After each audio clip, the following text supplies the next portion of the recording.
Jack, 3 points is 3 points and you move 11 points clear at the top of the league. Can I get your summation of the game today? Well, I think to begin with, the result is of ultimate importance at this stage of the season for us. And as you've mentioned, having that gap is good as well, albeit having played the game more than obviously Livingston that are closest to us. In terms of the game itself, I thought that our start was very good. I think we created opportunities from early in the match. Obviously Kyle's free kick was terrific, it's a little bit of fortune.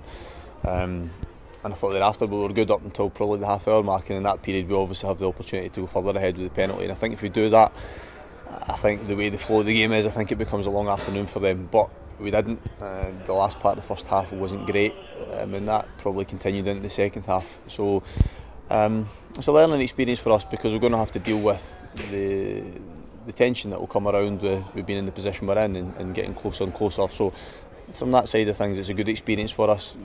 But I must go back to the first point and make that we won the game, which is at this stage of the season is what it's all about. Do you think the penalty miss maybe took the wind out of the sails a wee bit? No, I don't think so. I just think that it would have been probably a just reward at that time of the game for what we had done in the early part of it, the first half hour in particular, because we'd created a lot of opportunities, we'd looked lively. And I think you view that as a real opportunity to go further ahead, and as I said, I think if we had done that, then we would have pushed on from there. I would say rather than take the wind out ourselves, it maybe just gave them a little bit of encouragement that they were lacking at that point, because it had been a difficult opening period for them. But the penalty save maybe just galvanised them slightly, and to their credit, their attitude was terrific throughout. They're in a difficult position in the league, but they made that game, for the 90 plus minutes hard for us. Like you say, when you're challenging up at the top end of the table like we are, there's going to be some games that there's going to be that tension, so it was good to kind of experience that a wee bit today. Yeah, it's learning for us all the time as a club. We came a long way in a short period of time, and I would pay tribute to the vast bulk of supporters today, because I thought in general they were really good in terms of staying with us and being positive and understanding that we don't have any divine right to win games comfortably every single week.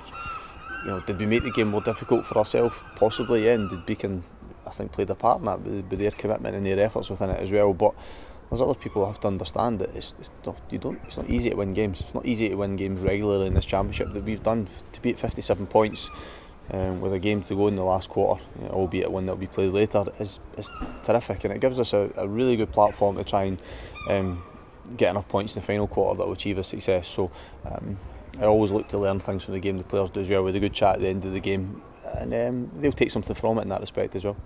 Kyle McGuinness took the free kick. It was awarded to the goalkeeper, but I know there's been a wee bit with some of the midfielders having a wee bit of a joke with McGuinness about not scoring that season, but did you give him the goal?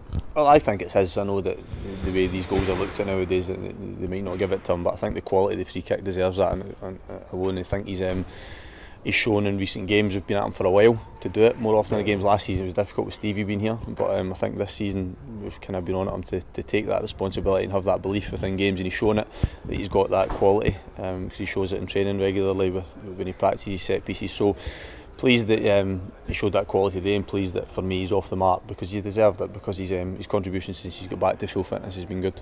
Gary McKenzie back in for the starting 11 as well. Nice to get him sort of back involved around the starting. Yeah, he's obviously been back fit for a while now, and he played at Palmerston, but Harry and Jack's form has been really good, and it wasn't a knee-jerk reaction to last week. I had a good chat with Jack. He's been a bit like Ian probably a few weeks ago, made a huge contribution to what we've done this season.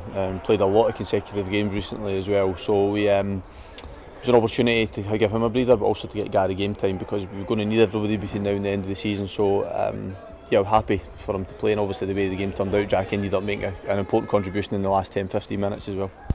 Going 11 points clear today, it's a nice wee bit of symmetry. If you go back a year ago, tomorrow, we went down to Somerset Park and a loss there would have saw us fall 11 points bottom, adrift at the bottom. Now 11 points clear at the top. Shows the real progress the team's made. Yeah, I wasn't aware of that, but yeah, I think it's a really clear example or a clear illustration of how far we've came in a short period of time. And I think I deserve plaudits for that, because we're in a position that I feel we should be as a club. But it's been a big turnaround. It's taken a heck of a lot of hard work, and the players have had to produce a lot of winning performances in that period, last season and this season, and they keep grinding them out. And I think that's what people have to keep appreciating and keep understanding, and help us push over this line. And as I mentioned earlier, the bulk, the vast majority, there's always one or two exceptions to every rule, understand that and recognise it. We came a long way in a short period of time, and we've only done that together.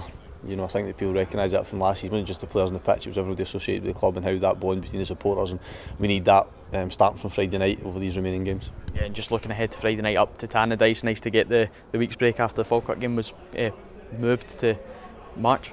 Yeah, we been asked because of the fixture being moved in the first instance to play 3 games in 6 days is it's quite difficult. I know people say we play 3 and 7 quite often. Some of the teams will do that this week, but even that one day makes a difference.